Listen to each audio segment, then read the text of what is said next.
Salut à tous! Aujourd'hui, nouvelle vidéo sur la chaîne, les loulous, et je me suis mis dans un coin où vous pourrez pas reconnaître le parc. Je vous laisse 2 secondes, regardez, il y a une caravane derrière avec un signe Miko et tout le bordel. 1, 2, vous l'avez pas les gars? On est dans le meilleur parc du monde selon le Figaro, on est à Europa Park les gars, et je suis simplement venu passer une petite journée tranquillou avec El Mexico derrière la caméra. Il y aura plein de loulous qui vont nous rejoindre au cours de la journée, je serai là demain aussi. Petit week-end, je sais pas si je vous ferai une vidéo de 2 jours, 1 jour, enfin bref, on s'en fout. Et c'est parti pour une journée à Europa Park les gars.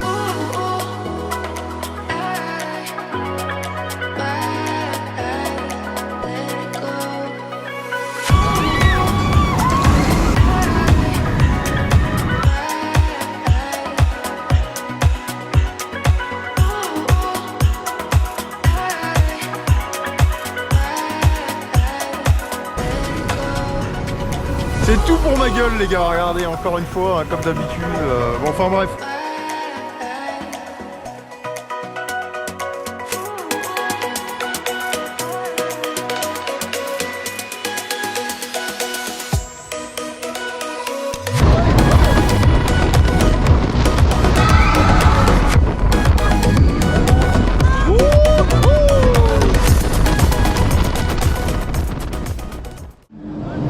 Bon bah bon ride mon ami.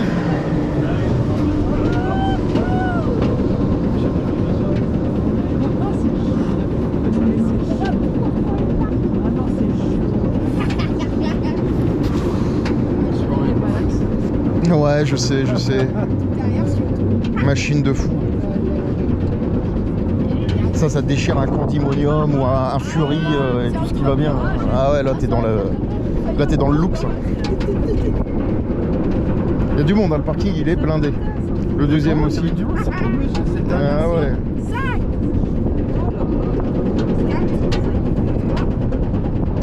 Bon bah YOLO. Hein. On va voir ce que ça donne, je vais voir un peu.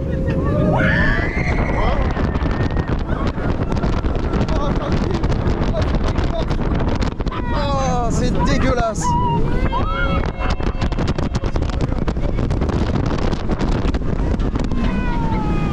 Aberration costerienne mon pote. Ça a décollé là. Ouais, il se passe rien.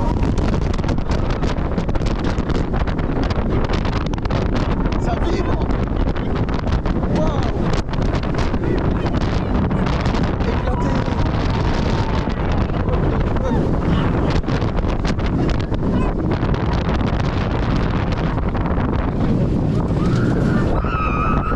Ah là j'ai un petit break. En break.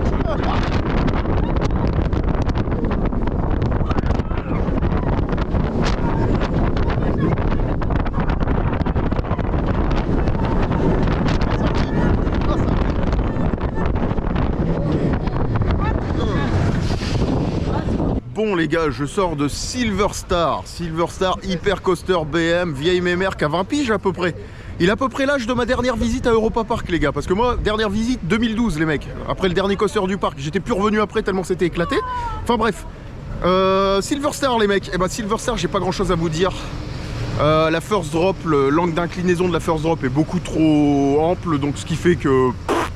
ça décroche presque rien. En fait on est quasi sur une first drop à la speed à Energylandia, vous savez le fameux Intamin, le water coaster. Donc first drop très plate, il se passe pas grand chose. Camelback full trim, il se passe pas grand chose. Le seul vrai truc que j'ai eu en termes de entre du floating et un petit éjector ou petit airtime, c'est au niveau des breaks demi-parcours les gars, où on est freiné, on se fait retirer par le train. J'étais au Lastro, hein, je le précise, où là j'ai eu un petit truc, sinon après il se passe rien. Et surtout les gars, surtout ça vibre énormément au Lastro. Franchement c'est pas agréable à rider pour être tout à fait honnête avec vous. Surtout avec ce qui se fait actuellement chez BM, franchement c'est pas tip top. Donc franchement, Silverstar les mecs, je vais pas cracher sur ce coaster parce qu'il est vieux, c'est une vieille machine, etc. C'est un coaster de cœur pour beaucoup de personnes parce que c'est le premier grand coaster qu'ils ont fait et forcément c'est dans leur cœur, machin, Madeleine de Proust. Mais moi, mon avis à moi, tonton Max, d'un point de vue perso, il ne se passe quasiment rien dans cet hyper coaster, c'est vraiment dommage. parce qu'il y avait du potentiel, il y avait de quoi faire un truc super bien. Et même au niveau des boss, franchement, on passe les boss vraiment lentement. Il n'y a pas de gros airtime super long. C'est du floating, des fois il y a des trucs bizarres qui se passent au niveau des breaks, on dirait des petits éjecteurs ou du floating, je sais pas, c'est trop chelou.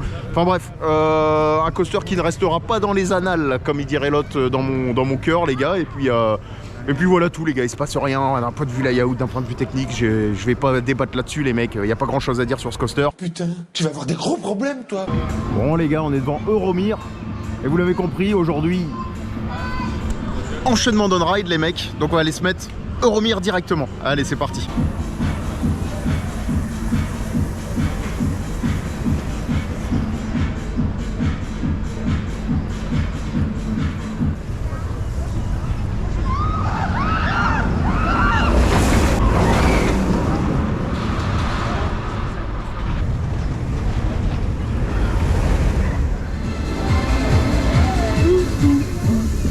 Oh, Voltron.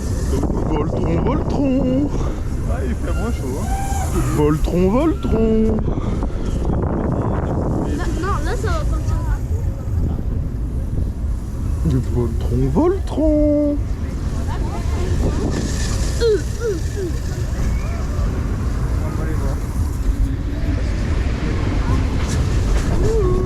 Ça s'accélère, ça va derrière. Oh, c'est pas qu'il y aurait du gélat là-dedans quand même. Il y a du gélat là-dedans. Il y a de la latitude. Oh putain. De la latitude, exactitude. Alors on va descendre en arrière.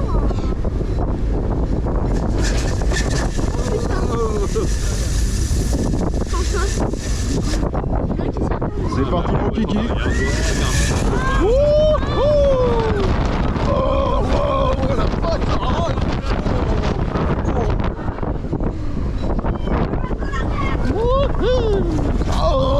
Oh, ça rase, non. Me violez pas, non mais. Oh bah tant pire.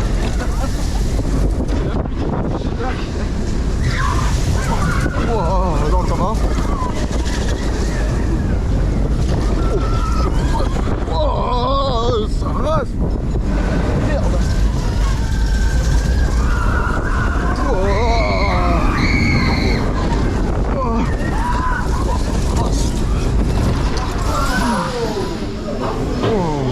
Bon les gars, je sors d'Euromir. Et après une longue montée interminable les gars, et bah vous spinnez entre les tours là, tout ça avant de prendre une drop. On a pris la drop en arrière les mecs, on était au rang 2.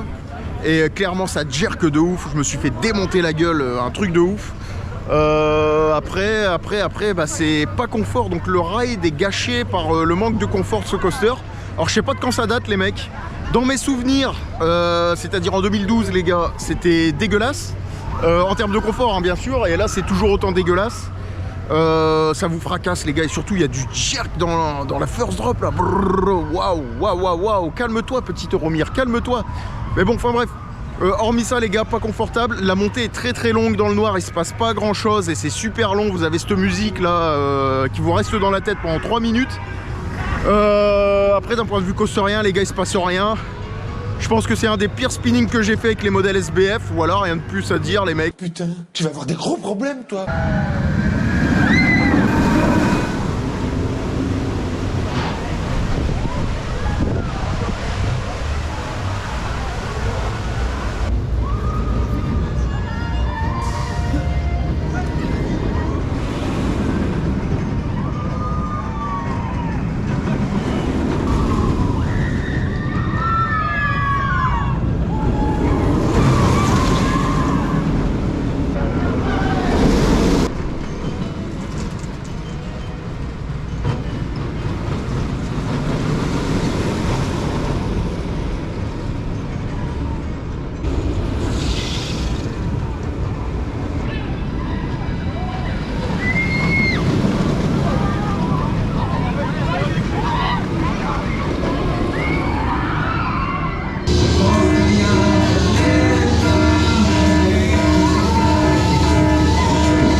Bon les gars, je sors de Blue Fire et Blue Fire, je vous le dis tout de suite, c'est mon coaster préféré dans le parc. J'ai pas grand chose à dire les gars, c'est un coaster très familial, hein. Le lunch est plutôt mou, il n'y a pas de gros effets de basculement, il n'y a quasiment pas d'airtime. Il y a un peu de floating subtil, mais attention, c'est vraiment pas fou les mecs. Mais il n'en reste que j'ai pris du plaisir. Il est en train de passer derrière. J'ai pris du plaisir les gars, j'ai retrouvé un peu le sourire. C'est très familial, mais au moins c'était confortable les gars. Il y avait des inversions sympas avec une petite mention spéciale à la dernière Earthline qui certes n'est pas super intense, mais qui est efficace les gars. Et ça faut le dire. Enfin bref, je vais pas vous faire le détail de Blue Fire les mecs, sinon on va y passer la journée, vous connaissez. Donc coaster sympa pour la famille, coaster familial, confortable et Earthline sympa. Voilà tout. Bon les gars, sans détour, avec cette petite tête de Mexico toute mignonne, qu'il est joli. Bref, on va aller se mettre un petit Poséidon les gars, gentiment. Water Coaster Mac, ça va sûrement vibrer, mais c'est mignon.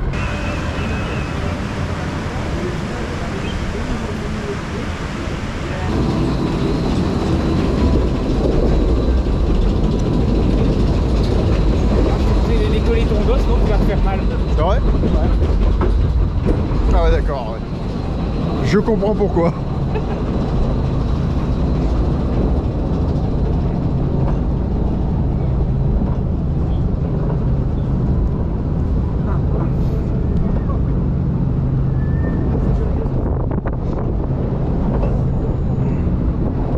Ah, on monte en même temps que Silver Star.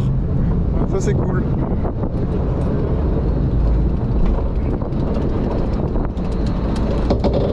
Oh.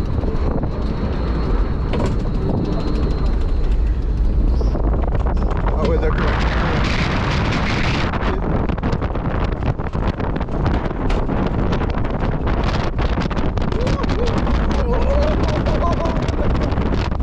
Oh là là là là là. Ah ouais d'accord.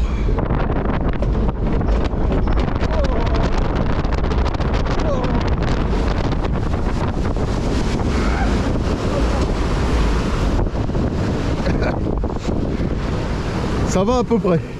À peu près, ouais. À peu près, ouais. Vous savez que dans Pegasus, le deuxième trail, il le range en dessous de la gare. Ah bon? Ouais, c'est un ride qui se soulève. Ah bah non, tu vois, j'avais même pas fait gaffe. Pourtant, on l'a fait hier. Tiens, j'ai pas fait gaffe. Ah bon? Ouais.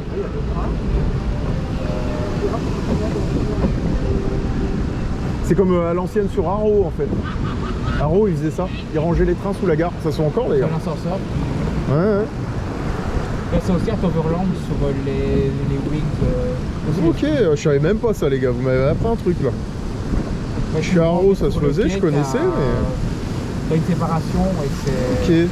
Ah, comme quoi. Moi, ça évite de construire un garage en Ah, plus. ouais. T'as pas besoin de staging, tu mets ça en dessous et bah ça quoi.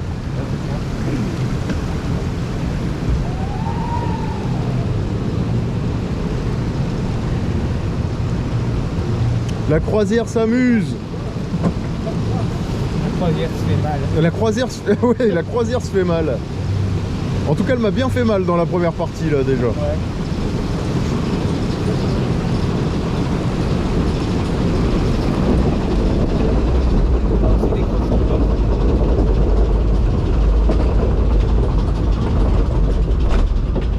Ah putain, une grosse vibration en plus quand ça.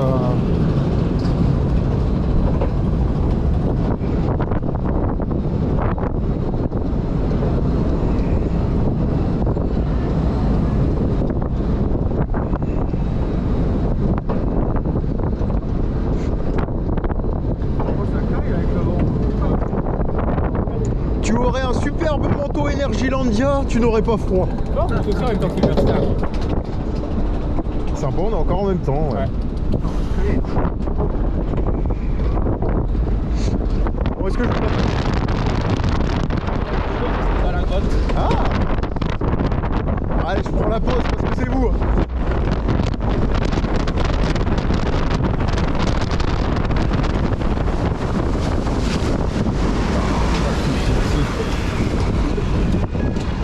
Ah, je me suis quand même fait flinguer là. Ah, je me suis fait flinguer là. Ah putain. Bon les gars, on se balade, on découvre un peu le parc, les quartiers, tout ça. Alors je dois bien avouer que la théma de Noël, alors dans certains endroits c'est très bien, dans d'autres endroits ça fait très cheap. Pour être tout à fait honnête avec vous, c'est même très surprenant pour ce genre de parc d'avoir une théma de Noël des fois un peu, par exemple ça voilà quoi. Enfin je sais pas, ça me surprend un peu. Ça me surprend un peu venant de paix. Alors moi je suis pas sensible à la théma les gars, je m'en bats les reins. Mais quand on prétend être un des meilleurs parcs du monde, si ce n'est le meilleur, hein, selon le côté commercial, il y a un minimum dans la théma pour Noël, quoi. C'est dommage. C'est dommage. Alors il y a des sapins à droite à gauche, mais le reste, c'est dommage. Après c'est mignon, hein. Cette petite rivière qui passe, ça fait un peu à la Helix, là, la petite rivière qui passe tout le long. Fait le tour du parc. Très sympa. Très sympa. J'espère vraiment que les décos de Noël la nuit ça va rendre un peu mieux parce que le soir comme ça, enfin la journée désolé comme ça, c'est vraiment pas mignon. Ah le train là c'est sympa là, là il y a un effort. Ouais c'est quand même beaucoup moins que à Efteling, à Energylandia. Ouais, ils font moins bien que d'autres parcs quand même. Alors j'espère vraiment que ce soir quand les lumières vont s'éteindre les gars, enfin que les lumières vont s'éteindre, quand le jour va tomber et que la lumière du soleil va se coucher les gars et qu'on verra mieux et que toutes les lumières seront allumées, que ça rendra un peu mieux parce que là franchement de jour c'est vraiment pas joli pour être tout à fait honnête avec vous. Enfin c'est joli mais c'est très éparpillé à droite à gauche du parc, on sent qu'ils ont déposé des sapins à droite à gauche, 2-3 guirlandes et ça s'arrête là et je trouve ça dommage. Je trouve ça dommage. Alors certes le parc est grand, mais en comparaison, vous prenez un Energylandia ou un Efteling, ils font le taf les gars, ils y vont jusqu'au bout. Et pourtant EL c'est pas réputé pour la théma à la base, hein. Mais ils thématisent déjà plus que là, et Efteling aussi, hein, pour être tout à fait honnête avec vous. Donc je suis assez surpris là de jour au niveau de la théma de Noël quoi. Parce que regardez franchement, ouais non. Non, on va avancer un peu les gars, je vais vous faire découvrir un peu. Bon je couperai après, hein, on reprendra les coasters, les machins, les trucs, vous connaissez Coaster Enthousiaste dans l'âme. Je suis pas forcément sensible à la théma les mecs, c'est juste que y en a certains en commentaire sur les réseaux sociaux qui m'ont dit tu vois la déco de Noël est géniale, machin etc. Bref, carabistouille. Carabistouille, tétouille. Ouais, un gros Père Noël, chalet. On va passer par là les gars, oh non par là ça a l'air plus mignon que par Euromir, en vrai de vrai. On va passer par là, on va aller voir.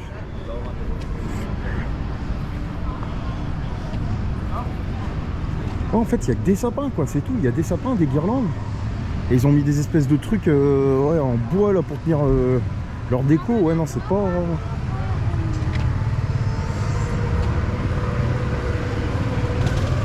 Ouais. Ah, il y a des chouchous, les gars, comme la route, je sais pas quoi là, ou à Niblo là. Putain, ça pue le gazou là, ils s'en battent les reins, ils en ont rien à foutre. Un petit monorail qui fait plaisir. Vous voyez, avec des sapins quoi, il n'y a pas vraiment de déco de Noël à donf. Bon, ils ont mis des petites boules là et tout. Mais il n'y a pas de grosse structure avec de la lumière et tout ce qui va bien quoi, je trouve ça dommage. Je trouve ça très dommage.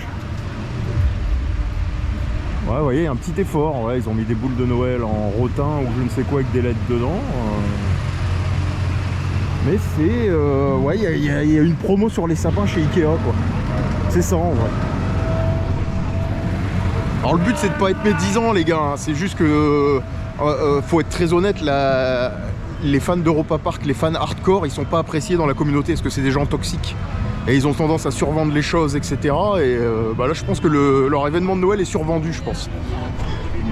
C'est mignon, mais c'est pas non plus ouf.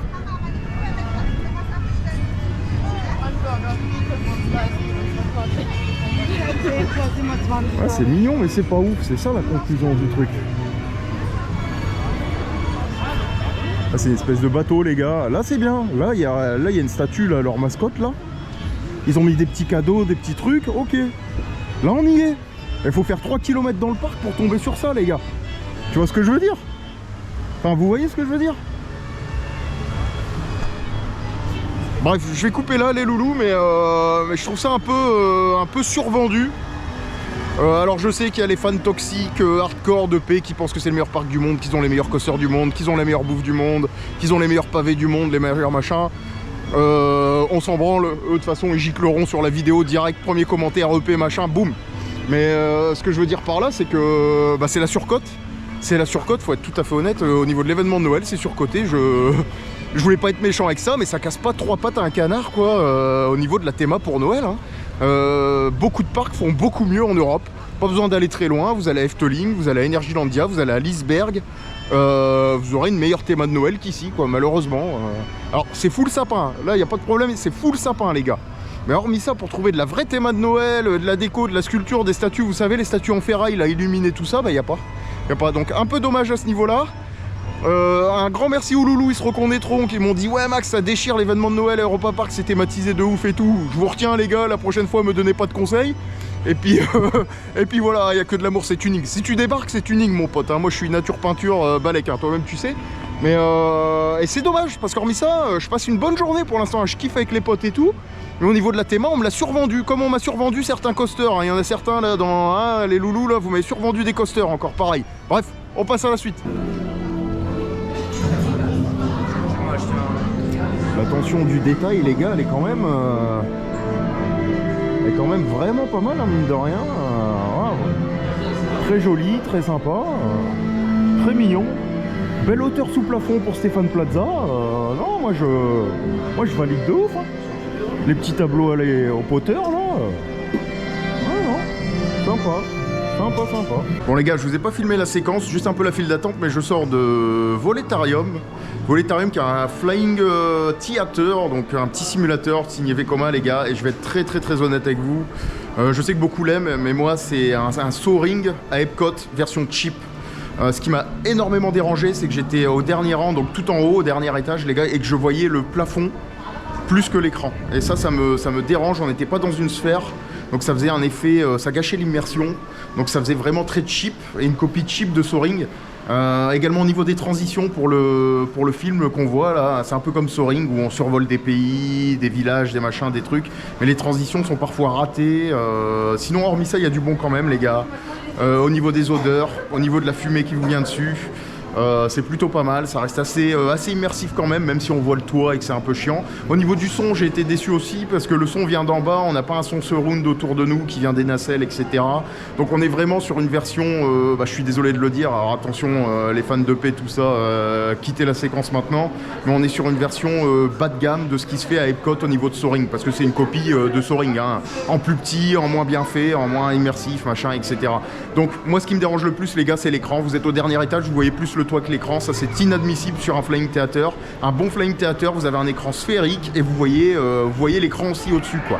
Et ça c'est pas normal de voir un toit sur un truc qui se veut immersif, voilà. Donc un peu déçu au niveau de Voletarium les gars, pour être tout à fait honnête avec vous. J'ai pas pu vous filmer dedans pour respecter un peu les gens, et puis la lumière, ça fait de la lumière, la GoPro c'est pas forcément top. Mais voilà mon avis sur Voletarium qui est un Soaring selon moi version bas de gamme. Putain, tu vas avoir des gros problèmes toi.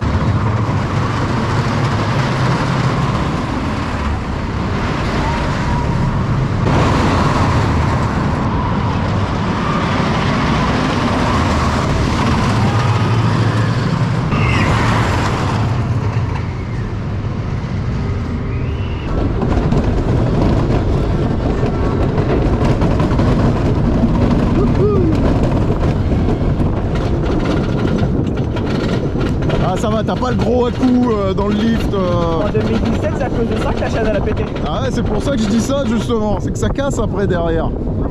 Ah là, t'as pas le gros à-coup et tout. En plus, j'ai un peu de jeu. Ouais, c'est bien, on est bien. On est bien. On va voir ce que ça donne, écoute. La grande roue, on va voir les bassins sans l'eau là, en hivernage. Ouais.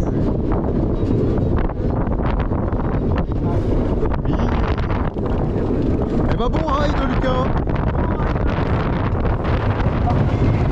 Wouhou.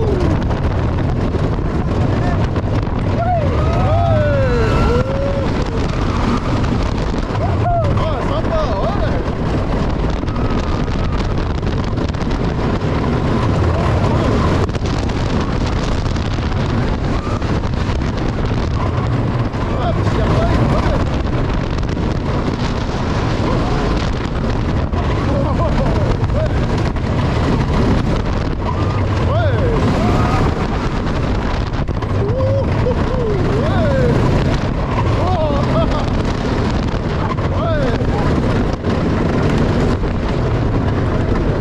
Bon les gars, on sort de Wodan, petit tour au First Row avec les conseils des loulous. Ce qu'ils m'ont conseillé, il y a Lucas qui est là, qui travaille ici, qui m'a dit Max, mets-toi au First Row, ce sera mieux et tout. Donc je me suis mis au First Row les gars. Et franchement, bah, j'ai passé un bon ride. En vrai de vrai, tout à l'heure je vous disais Blue Fire coaster préféré du parc. Parce que c'était mignon, c'était familial. Et bah en vrai de vrai, non, j'ai préféré Wodan ou Wodan, je sais pas comment on dit les gars. Parce qu'il y a de l'airtime un peu à l'avant, qu'on décolle bien, que ça reste acceptable en termes de confort, qu'il y a des turns où on se tasse bien, il y a quelques petits effets de basculement tout mignons les gars. Enfin bref, moi, Wodan je valide. Alors après le petit point noir, je dirais que c'est la first drop les gars, elle est pas assez haute. Pas assez ample, donc eh ben, en gros elle est très très courte et on n'a pas le temps de décoller et de se rendre compte qu'on est dans une drop, mais sinon coaster très mignon les mecs, coaster très sympa, moi je valide totalement. C'est pas un wooden de ouf les mecs, faut attention, mais c'est un wooden qui est efficace si on met son cerveau de coaster fan pur et dur sur off. C'est un peu comme Blue Fire et j'y ai pris du plaisir en vrai de vrai, voilà tout. Bon les gars, petit bilan de mi-journée, je me suis mis dans un petit coin un peu plus calme pour vous dire mes premières impressions sur Europa Park. Bon, de toute façon je vous les ferai dans la conclusion, mais la journée a mal démarré les mecs. Avec Silver Star, avec Euromir qui sont pas très intéressants coasteristiquement parlant. Et puis ensuite après ça je me suis dit bon écoutez, je suis à EP, je vais mettre mon cerveau de coaster enthousiaste sur off. Des fois c'est important de faire le vide dans son esprit et puis de repartir sur des nouvelles bases. Donc je me suis mis en mode coaster fan sur off les gars, ou coaster enthousiaste sur off, je préfère le mot enthousiaste. Et au final, après j'ai commencé à prendre du plaisir dans Blue Fire et dans Wodan les mecs. Alors attention, c'est pas des bombes atomiques, on est loin d'un truc de dingue, voilà. Même si Wodan à l'avance, franchement c'est vraiment pas mauvais, au First Row c'est vraiment pas mauvais. Et enfin bref, et en fait, j'en suis venu à la conclusion que ce parc, c'est juste un parc familial les mecs. Faut pas venir ici si vous êtes coaster enthousiaste en vrai de vrai.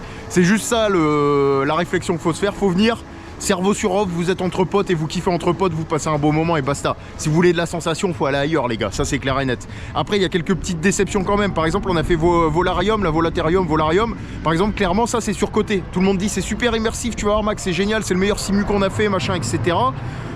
Très honnêtement ça vaut pas un soaring par exemple. Il y a plein de petites choses comme ça où on sent qu'ils essayent de faire comme les grands parcs par exemple aux États-Unis, on sent à l'inspiration quand même qu'ils essayent de faire comme les ricains, des gros trucs bien bourrins, bien poussés, et au final ils y arrivent pas, donc ils font des trucs un peu plus cheap. Et je pense que c'est le problème d'Europa Park, c'est qu'ils vont pas au bout de leurs idées, ils font pas des trucs assez costauds pour que les coasters enthousiastes apprécient le parc en fait tout simplement. Puis il y a une surcote abondante de ce parc qui est très dérangeante les gars. Vous voyez, meilleur parc du monde par les Golden Tickets, par le Figaro, je sais pas quoi, ça c'est des bêtises. On sait très bien que c'est simplement un argument commercial les gars, et que Mac sponsorise les Golden Tickets. Voilà, c'est un des sponsors officiels des Golden Tickets. Alors les mecs ils ont des votes pour eux et machin, etc. Vous voyez le truc, puis le panel d'Amusement Today qui vote pour les Golden Tickets, on sait ce que ça vaut. Enfin bref, ça fait 10 ans qu'on sait ce que ça vaut un Golden Tickets les gars, pas grand chose hein. Pour ceux qui connaissent pas, c'est un prix qui vaut pas grand chose, voilà, on va dire ça comme ça, faut être très honnête là-dessus. Mais hormis ça, hormis l'argument commercial du meilleur parc du monde qui ne l'est pas, si vous venez en famille, vous allez passer un bon moment. Et si vous êtes un coaster enthousiaste bien bourrin comme moi, faut mettre votre cerveau sur off. Sinon vous allez être déçus, les coasters vous allez vous emmerder clairement. Je vous dis, hormis Wodan là où j'ai pris un peu de plaisir, et Blue Fire parce que c'était fun avec les potes, on faisait les cons, le reste c'est pas forcément intéressant pour les coasters enthousiastes. Enfin bref, c'était le petit point de mi-journée les gars, et puis je vous reprends juste après. Bon les gars, on sort du petit truc que je viens de vous montrer là, le Bamboo Bay. Toi-même tu sais, Bamboo Bay apparemment, comme le nom du parc à Energylandia, le parc aquatique les gars d'ailleurs, la nouvelle zone, enfin bref. Et j'ai excellemment bien mangé les gars, là il faut le reconnaître, niveau bouffe c'était très bon, pas cher, 22 €, j'ai pris un bol de nouilles avec du poulet et tout, et c'était top, donc je le signale les gars.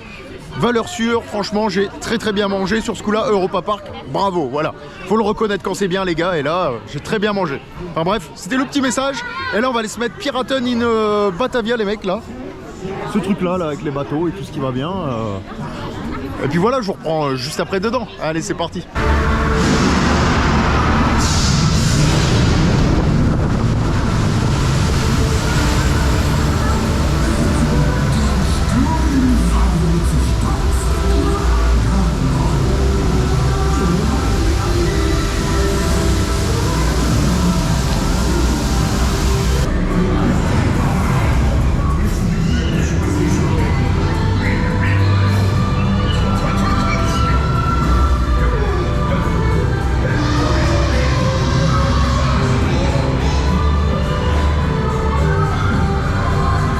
Bon les gars, je sors de Piraten and Batavia, vous savez, c'est le fameux truc qui avait brûlé, ils ont tout retapé à neuf. Et là les gars, il faut le dire, là je dis oui. Là c'est un putain de dark ride et clairement ça éclate Pirates des Caraïbes à Disney les gars, mais de loin. C'est super, j'adore. Alors, vous venez pas là pour les sensations encore une fois, mais par contre la thématisation, ils ont bossé les gars. Et une grosse mention spéciale au senteur. À un moment on passe dans une pièce dédiée au Moyen-Orient les gars. Et ça sent le clou de girofle, du giroflier. Et c'est juste dingue, la théma est folle, il y en a partout, l'intégration est très belle. Alors, petit bémol au niveau de la drop les mecs, qui est très courte, très mignonne. Et puis de l'animation, c'est juste un éclair qui vient et terminé.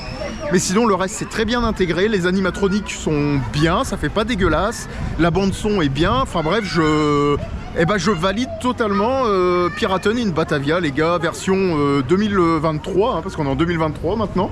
Voilà, rien de plus à vous dire les gars, là je suis en train de me réconcilier avec Europa Park les gars. Wodan, Piraten in Batavia, ça fait déjà 2 trucs que j'ai bien kiffé.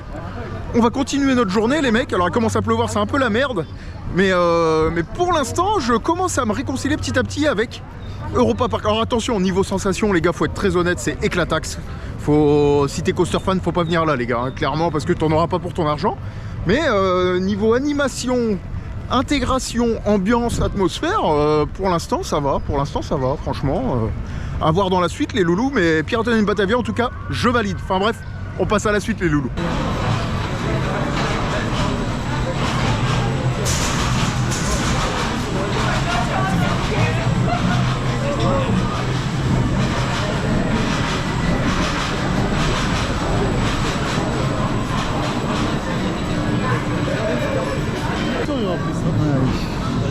Là, moi je vais me reculer, voilà.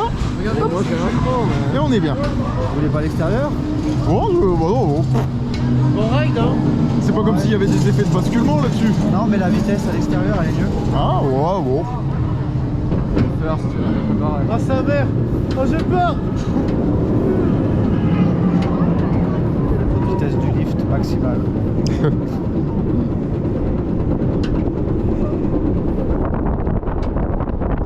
Ah, c'est là où je me dis que c'est dommage que j'ai plus de cheveux. Il fait froid là. On va pas se mentir. On va pas se mentir. Regardez mon bonnet les gars. Il va pas bouger de toute façon.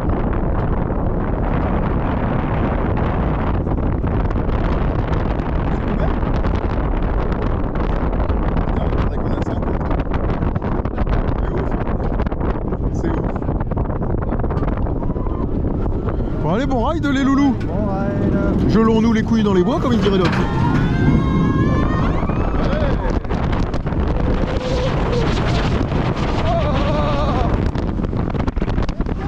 Ouais, ça flotte hein.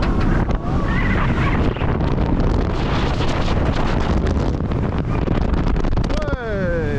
Hihi.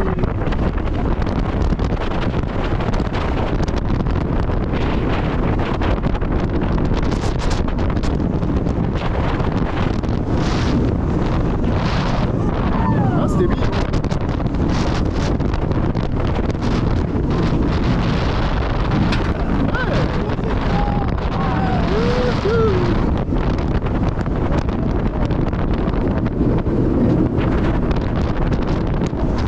Ah, c'est mignon.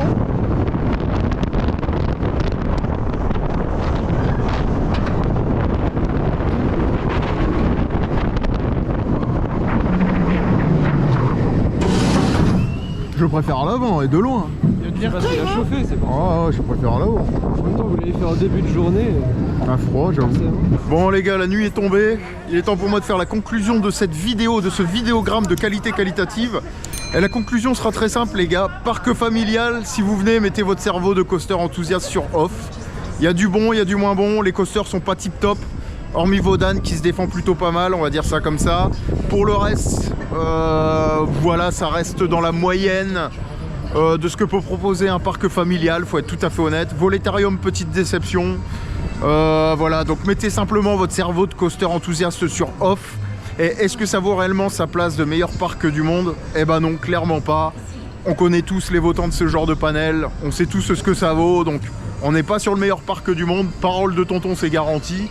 Sinon, hormis ça, j'ai passé une bonne journée avec les potes, on s'est bien marré, c'était fun, il y avait une bonne ambiance les gars, j'ai mis mon cerveau sur off Et au final, j'ai kiffé et ça c'est le principal. Mais par contre les mecs, n'abusez pas. Je sais que vous vouliez me voir à Europa Park depuis des années. J'y ai été, vous me y reverrez plus avant 10 ans. Au moins ça c'est clair. Bref, ça servira de conclusion de la vidéo. Et le tonton il se casse dans un bon gros parc dans pas longtemps. Je vous dis à plus dans le bus. Allez, ciao!